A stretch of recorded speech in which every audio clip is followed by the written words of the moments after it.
Praise the lord. యేసుక్రీస్తు వారి పరిశుద్ధమైన నామంలో మీ అందరికి వందనాలు, శుభాలు తెలియపరుస్తున్నానండి.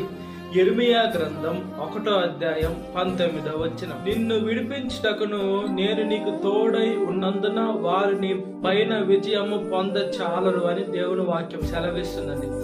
దేవుడు మన ప్రతి ఒక్క సమస్యల్ని విడిపిస్తారని దేవుని వాక్యం సెలవిస్తుంది. దేవుడు కానీ ఎప్పుడైతే మనల్ని విడిపిస్తాడో మన మీద ఏ శత్రువు జయము నందలేడండి. జయమ శత్రువు పొందుకోలేడు.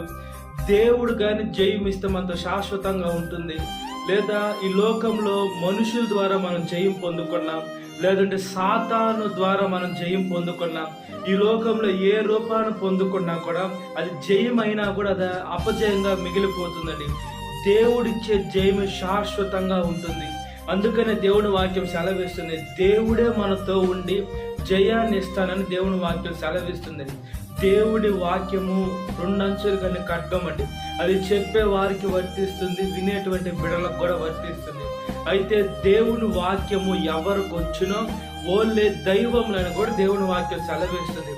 మనము వాక్యానుసారంగా బ్రతికి దేవుడు మనతో ఉంటాడు కనుక మనం దిగుడు పడాల్సిన అవసరం లేదు, భయపడాల్సిన అవసరం లేదు అని అంటే అంతే. ఏంటంటే సమస్యలు రావని కాదు, సమస్యలు ఖచ్చితంగా వస్తుంటాయి.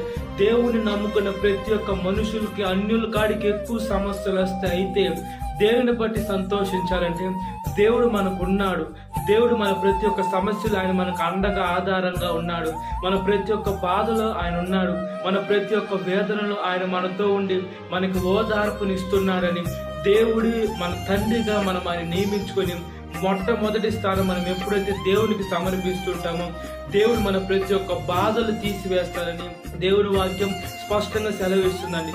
ఈ లోకంలో మన బాధలు మన తల్లిదండ్రుల దగ్గరికి వెళ్ళినా ఓదార్చలేదు, లేదా మన బంధువుల దగ్గరికి వెళ్ళినా, మన స్నేహితుల దగ్గరికి వెళ్ళినా, లేదా భార్య భర్త దగ్గరికి వచ్చిన బిడ్డల దగ్గరికి వెళ్ళినా వాళ్ళు ఓదార్చలేరండి. దేవుని దగ్గరికి వెళితే మాత్రమే ప్రతి ఒక్క సమస్యకి ఆయన పరిష్కారం చేసేటువంటి నమ్మదగిన దేవుడై ఉన్నాడు. దేవుడు ప్రతి ఒక్క సమస్యకి ఆన్సర్ ఆయన దగ్గర ఉంది. ఏముంటే ఆయన మొదటివాడు, కడపటివాడు, జీవించేవాడు. దేవునికి అసాధ్యమైనది ఏమీ లేదు.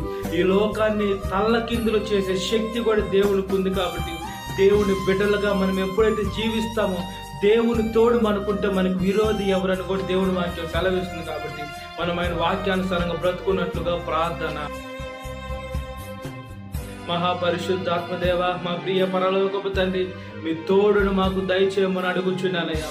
అదేవిధంగా మా పైన ఏ మనుషుడు విజయం పొందుకుంటాడు, ఏ దురాత్మ విజయం పొందుకుంటుందయ్యా. మీరు మాతో ఉంటే ఎవరు విజయం పొందుకోలేరు. మేమే విజయంగా నిలబడతాం. మీరు మాతో ఉండి మమ్మల్ని విజేతగా నిలబెడుతున్నారు. దాన్ని బట్టి మీకు స్తుతులు, స్తోత్రాలయ్యా. యేసయ్యా, మేము ఎప్పుడైతే ఈ లోకానుసారంగా బ్రతికి మా జీవితాన్ని నాశనం చేసుకోకుండా మీ వాక్యానుసారంగా బ్రతికి ఈ లోకానికి శత్రువులైనా ఈ లోకంలో ఉన్నటువంటి మనుషుల వలె కాక మేము టోటల్ ఆపోజిట్ కంటే మీ క్రైస్తవ బిడలుగా మేము జీవించి ఇతరులను కూడా ఆ మార్గంలో తీసుకొని వచ్చే మంచి మనసును దయచేయండి. ఏమంటే మాకు మనుషులు కాదయ్యా తోడు, ఈ లోకంలో అధికారులు కాదు మాకు తోడు. యేసయ్యా, మీరే మాకు తోడైనాడు. విధవరాల పక్షాన్ని కూడా మీరే వ్యాజ్యమాడతారని దేవుని వాక్యం సెలవిస్తుంది. యేసయ్యా, అదేవిధంగా ఏకాంగులను సంసారులుగా చేస్తానని కూడా దేవుని వాక్యం సెలవిస్తుంది. యేసయ్యా, అదేవిధంగా ఒంటరిగా ఉన్న ప్రతి ఒక్క మనుషులకు దేవుడు అనుకుంటే మీరే ప్రత్యక్షమై సహాయం చేసేటువంటి ప్రేమ కలిగిన దేవుడయ్యా. మీరు మనుషుల్ని ఎంతగానో ప్రేమిస్తున్నారు.